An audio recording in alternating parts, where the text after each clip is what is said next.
Hello guys, in this video I want to show you the differences between this old floater based workflow and the new one, which is based on this RayFire bullet object here and new RayFire rigid modifier. So to show you the difference, I will create first simulation using old workflow. So let's say I have this column and it's pre-fragmented by Voronoi and I want to hit it and demolish it. So I need to apply Voronoi and then explode to objects. Now I need to select original object. Come on. So we're here and now I can hide it.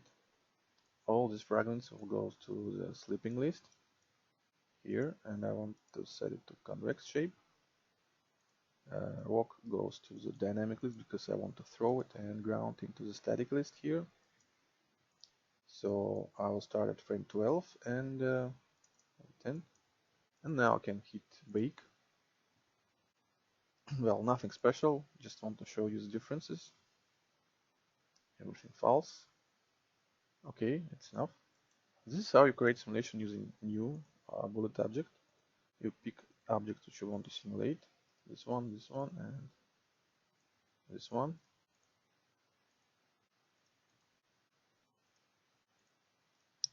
So, okay, materials is dense rock, and let's set for the rock heavy metal.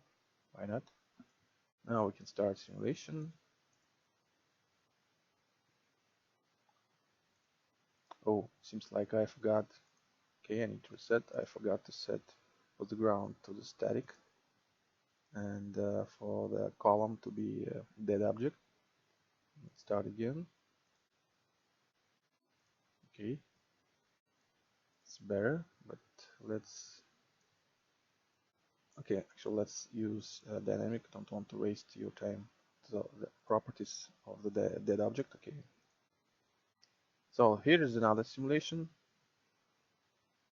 That's enough. And so the difference is that old workflow simulates every object. That creates keyframe for every object, and the new dynamic engine works on modifier level. So there are a bunch of objects here. You can select every object here, and here just one object, and it's much easier to manage one object with just one modifier. So you don't lose anything. Your original object is still there. You can turn off rigid modifier and use your original object. Here's your animation, and of course you can explode this animation back to the keyframed object like here. But while you work, it's much easier and comfortable to have just one object with hundreds and thousands of elements. And imagine if you have several objects, each object might be fragmented to hundreds of fragments here, and you will end up with thousands of fragments. It will be a total mess. In this case, it's much easier because you still have just one object, all animation inside one object modifier. Okay, so now let's pretend you decided to change something in this simulation. You decide, okay, there are too much fragments, I want to have less fragments. To do so, you have to delete all these fragments. You need to unhide your original object, go to the Voronoi, set here, let's say 200, and again you have to explode it to object. You need to hide original object here, and again select all this object, add to the sleeping list here, and now you can create another simulation. Just to try different amount of fragments, you have to do all these steps. And I will reset this one.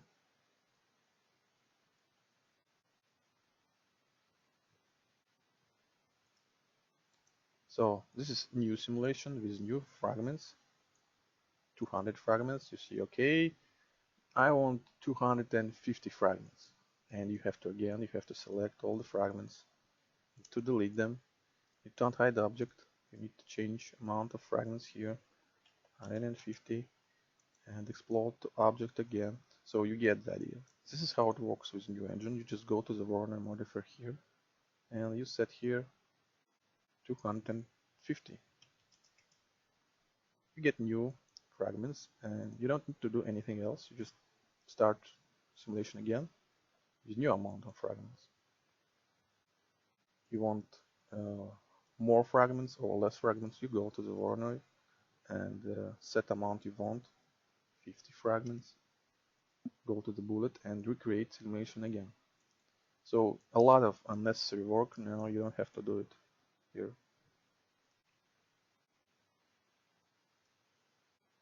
Okay, now let's pretend you don't want to fragment to create simulation of every piece separately. You want to have some more complicated fragments, you want to have some clusters. This is what you have to do with all new old workflow. You can add RayFire clusters modifier here. Check how they looks. Okay. And now, forgot to delete. Oh, okay, sorry. This is for this one.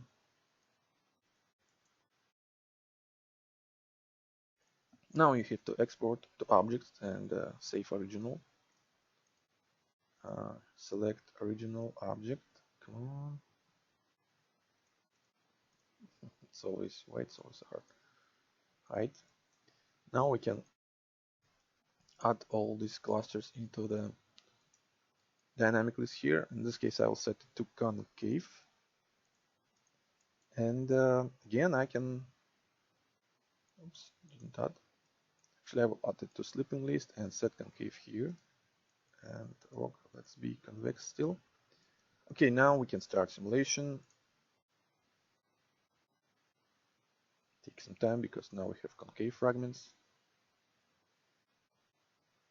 It's creating the world. And here's the simulation.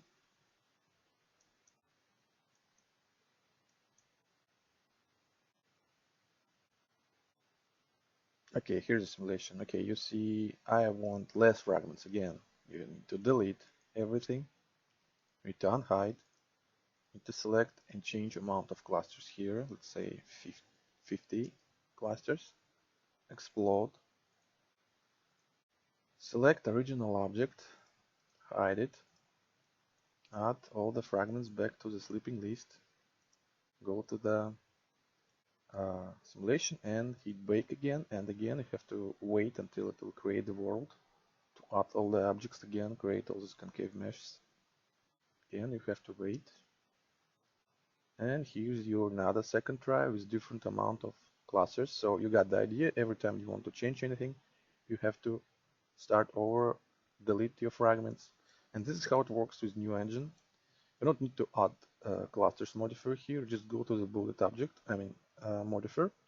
And here you set, oops, sorry. Here you set its fraction to the clusters right here. It is built-in clustering. And set here 25. And since we already created our simulation before, all the generated meshes already inside this mesh. So when you start simulation, it starts immediately with new clusters. And if you want to change amount of clusters or amount of Voronoi, let's set here 500, and amount of clusters I want to set, let's say 50. So now, since we changed our mesh, when we'll start simulation, it will take some time again to generate all meshes, but then it will start simulation. Okay, next time, if we will change amount of clusters here, let's say 100, it will start immediately because all the meshes already generated. As you can see, it's much faster and easier to manage, to create setup, try different setups. You can set, let's say, 10 clusters, hit range, get new simulation. Okay, I guess we need more clusters, or we can also try to change material of our rock to make it not so heavy. Let's say dense rock. Okay, I guess we need to set more, or maybe make animation not so aggressive. Let's say set it to 300. Try again. Okay, you got the idea. You can try different setups very quickly without wasting your time to creating this world, deleting objects, filling this list again and again. Okay, now let's pretend that we want to create some kind of falling, I don't know, box. Doesn't matter. We just want to create another simulation.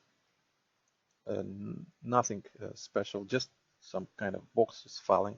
So in this case, with all the workflow, we have to go to this floater, which is just one floater, and we need to clear all our list, clear all the slipping fragments, clear this rock, and now we add object here. And imagine you have a lot of objects which you have every time to add into this list. Okay, now we have this box. We can bake it. Okay, it fell down. Nice. Okay, now let's say, okay, this simulation looks not so good. I want this rock to hit it lower. I need to set it here. So I need to, again, select all the subject, add it to slipping list here. And I need to select this rock and add it to this list here. And I need to clear this box from the previous simulation just to create another simulation. And now I can hit bake and wait again while to create another simulation.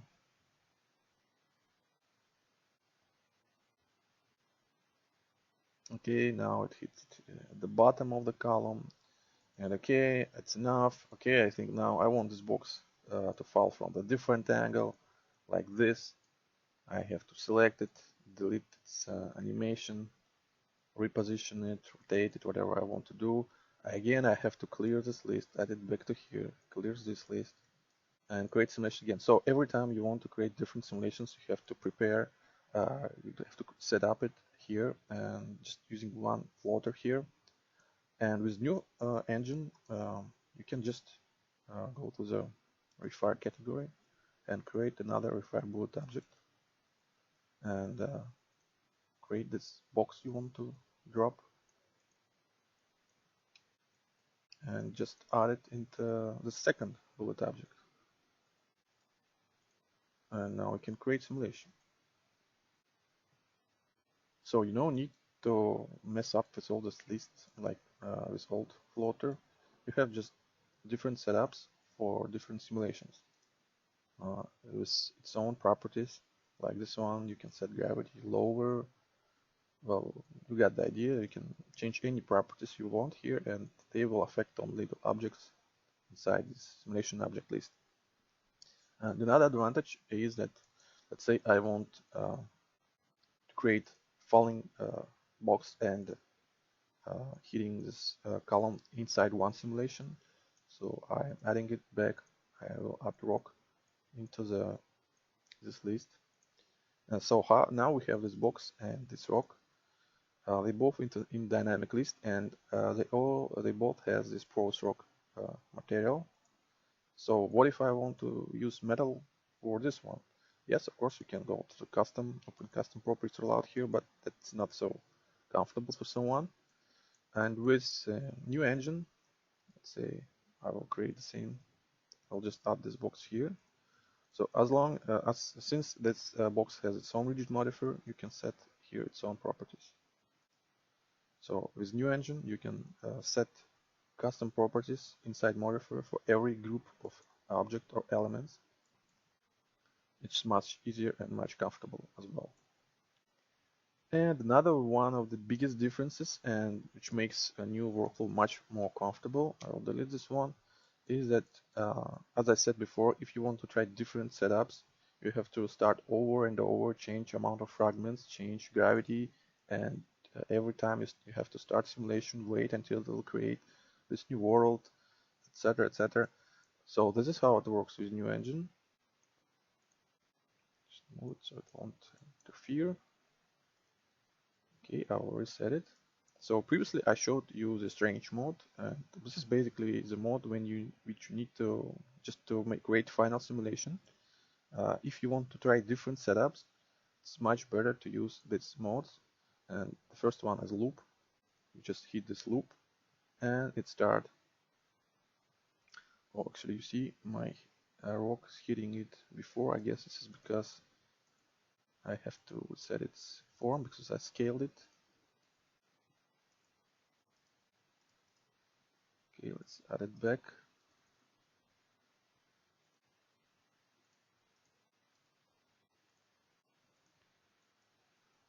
And set here. Okay, it's fine. Okay. So I turn on this loop mode. And here my first simulation. And where it ends up, it immediately starts another one. You don't have to wait anything. And now you can try, while you're in this loop mode, you can change all these properties inside. Let's say I want 10 clusters, I want higher clusters, let's say 20 clusters. At next try, it will create a simulation with 20 clusters. You set here 50 clusters. Next time there will be 50 clusters. You can rotate your column right this angle. At next try, it will stay like this. You can select your rock, and while inside simulation, you can say, okay, I want it to hit higher. Move it right here, and next time it will hit higher. I want to hit it lower. Next time it will start lower, even more lower. So you can see, you can try different setups, different tries. You can change, let's say, friction. I want less friction.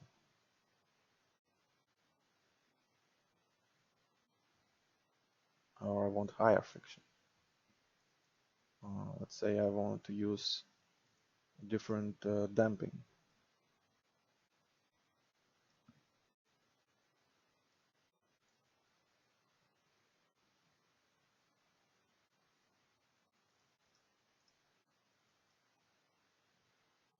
Okay, it's already high. I want to try different, I don't know, gravity.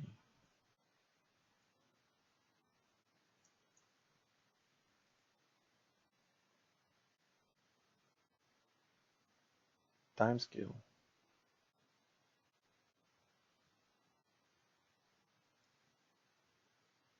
So you had the idea with this loop mode, you can change any property here in object inside Modifier. You can try, let's say, you can try different materials to get the simulation you want. Let's set it back to 1, and I can select my rock and set here its material to something not so heavy. Let's say like glass material, just to get, okay, now it's not so aggressive.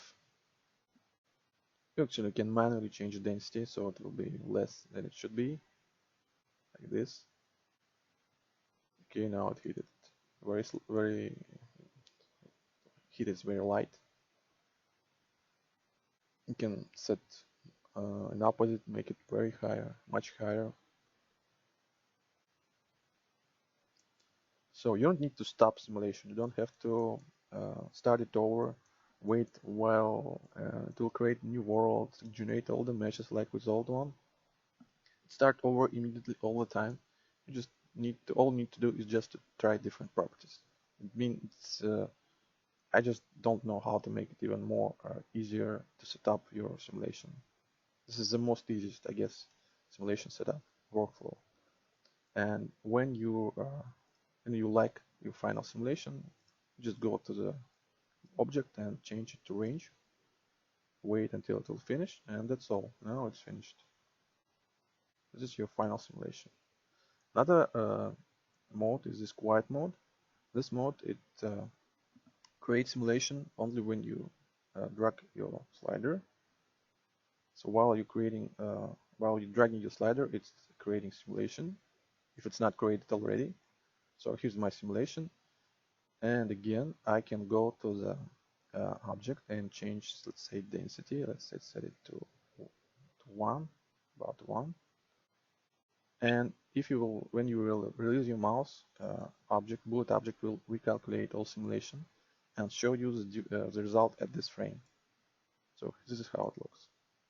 So you can try different setups. If you're interested in just one frame, if it's important for you to get, let's say you want to see how it looks simulation exactly at frame, let's say frame 30, because this is your keyframe. You can set it to 30 and then just try different properties. So we can try, let's say, density, increase friction. Every time it will recalculate everything and show you the end result. And the same true for the object here.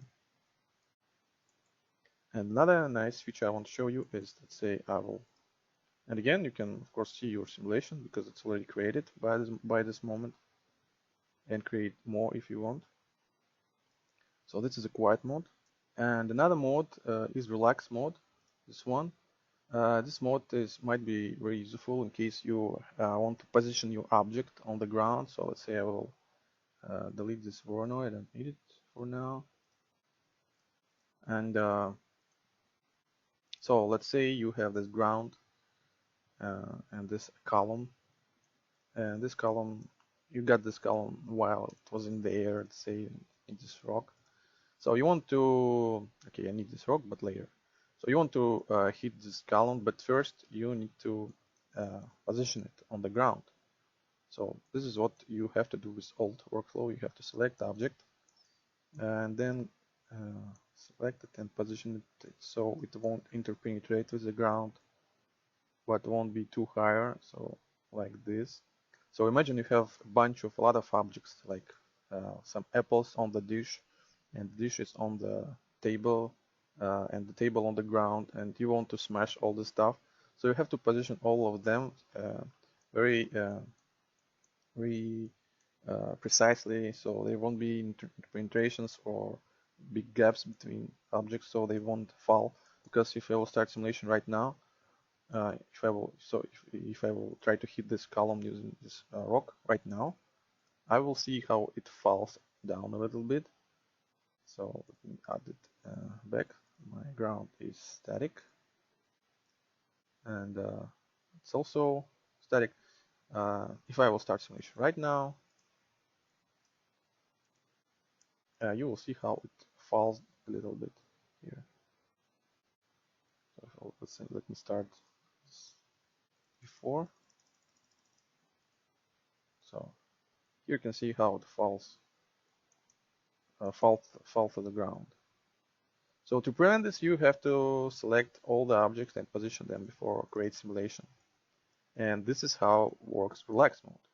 All you need to do, it doesn't create any animation, it doesn't bake anything, it just hit relax, and your object falls to the ground.